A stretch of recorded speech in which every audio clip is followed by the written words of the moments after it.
దశాబ్దాలుగా నివురుగప్పిన నిప్పులా కణకణమంటున్న కాశ్మీరం ఓ తీవ్రవాది మరణంతో మళ్లీ భగ్గుమంది. బుర్హాన్ వాలీ ఎన్కౌంటర్ తర్వాత గడిచిన 47 రోజులుగా పచ్చటి కాశ్మీరం భగ్గుమంటూనే ఉంది.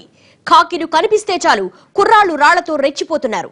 ఇప్పటి వరకు 60 మందిని బలిగొన్న ఈ ఆందోళనల పర్వం ఇప్పట్లో తగ్గేలా మాత్రం కనిపించడం లేదు.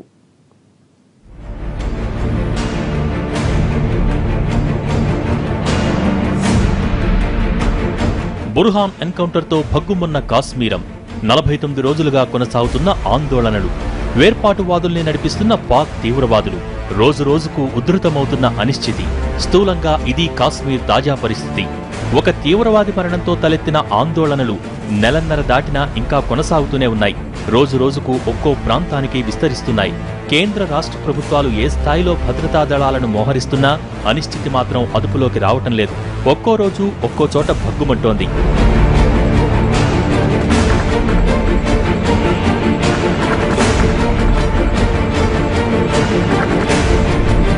జూలై 8 సాయంత్రం భద్రతా దళాలు హిజ్బుల్ ముజాహిద్దీన్ తీవ్రవాది బుర్హాన్ వనీని ఎన్కౌంటర్ చేశాయి. దీంతో లోయ ఒక్కసారిగా రగిలిపోయింది. బుర్హాన్ వనీ మద్దతుదారులు ఒక్కసారిగా రోడ్లపైకొచ్చారు.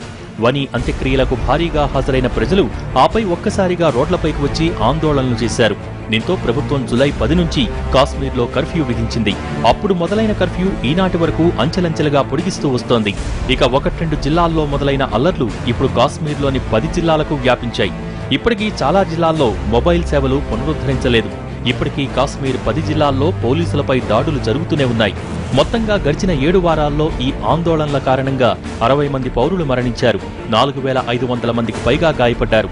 ఇక ఆందోళనకారులు చేస్తున్న దాడుల్లో 2 పోలీసు అధికారులు మృత్యువాత పడగా 3000 మంది పౌరులకు కూడా గాయాలయ్యాయి.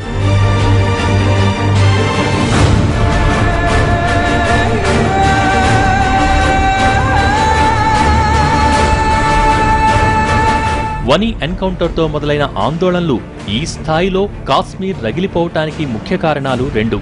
మొదటిది కాశ్మీర్ యువకుల్లో స్వేచ్ఛా భావన పెరిగిపోవటం. రెండోది అమాయక యువతను పాకిస్తాన్ తీవ్రవాదులు, కాశ్మీర్ కేంద్రంగా పనిచేసే హిజ్బుల్ ముజాహిద్దీన్లు తెర వెనుక నుంచి రెచ్చగొట్టడమే కారణం. వనీ ఎన్కౌంటర్ జరిగిన వెంటనే పాకిస్తాన్ ప్రధాని నవాజ్ షరీఫ్ దిగ్భ్రాంతి వ్యక్తం చేశారు. ఆపై పాక్ యంత్రాంగం, తీవ్రవాద సంస్థ నాయకులు ఎవరికి వారు బుర్హాన్ వనీని వీరుడిగా కొనియాడుతూ సంతాప సభలు పెట్టి భారత్ మీద బురద జల్లారు. ఈ డ్రామా ముగియకముందే భద్రతా దళాలకు దొరికి తీవ్రవాదులు తాము పాక్ నుంచే వచ్చామని చెప్పటం మరింత కలకలం రేపుతోంది.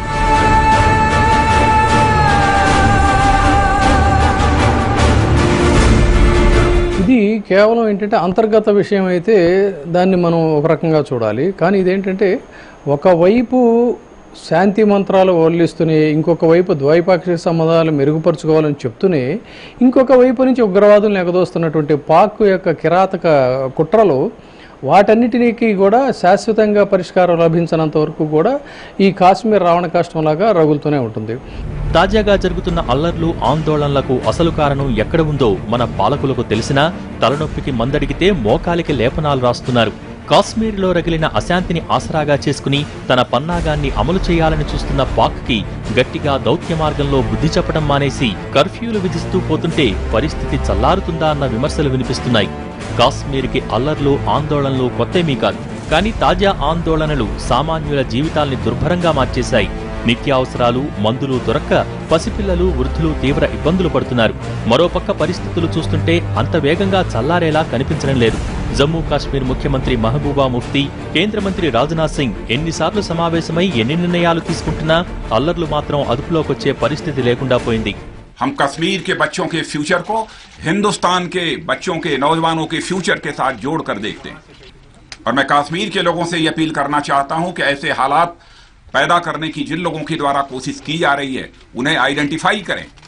कुछ हमारे जो नौजवान किन्हीं कारणों से बहकावे में आकर यदि हाथ में पत्थर उठाते हैं तो ऐसे नौजवानों को समझाने की कोशिश की जानी चाहिए। बच्चे बच्चे होते हैं।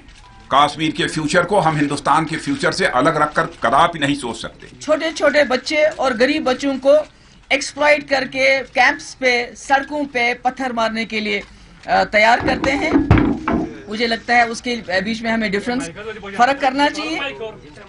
और मुझे उम्मीद है कि जैसे आज होम मिनिस्टर साहब आए हैं यहाँ, ये जो हमारी आबादी का बड़ा हिस्सा है जो पीस, रिकंसिलेशन, डिग्निटी चाहते हैं, बाइज्जत तरीके से रहना चाहते हैं और उसके साथ साथ इस समस्या का, जैसा वाजपेयी जी ने कहा था, एक इंसानियत के तरीके में समाधान चाहते हैं। हमारा फोकस वो लोग रहने चाहिए। మొత్తంగా చూస్తుంటే ప్రస్తుతానికి కాశ్మీర్ జనాభాలో వేర్పాటువాదుల సంఖ్య తక్కువగానే ఉన్నా వని ఎన్కౌంటర్ తర్వాత వారికి మద్దతు పెరిగింది. మరో పక్క నుంచి పాక్ కూడా ఎడాపెడా సాయం చేస్తూ వస్తోంది. ఆజాద్ కాశ్మీర్ నుంచి తరలివస్తున్న తీవ్రవాదులు ఆందోళనకారులకు మద్దతు తెలుపుతున్నారు. పోలీసుల మీద రాళ్లు రువ్వటంలో కూడా వారికి ప్రత్యేక శిక్షణ ఇస్తున్నారు. ఇవన్నీ మన కేంద్ర ప్రభుత్వానికి తెలిసినా పాక్ని మాత్రం ప్రశ్నించదు. అసలు కాశ్మీర్ ఎవరిది? ఈ కల్లోలానికి అసలు బీజాలు ఎక్కడ పడ్డాయి? షార్ట్ బ్రేక్ తర్వాత చూద్దాం.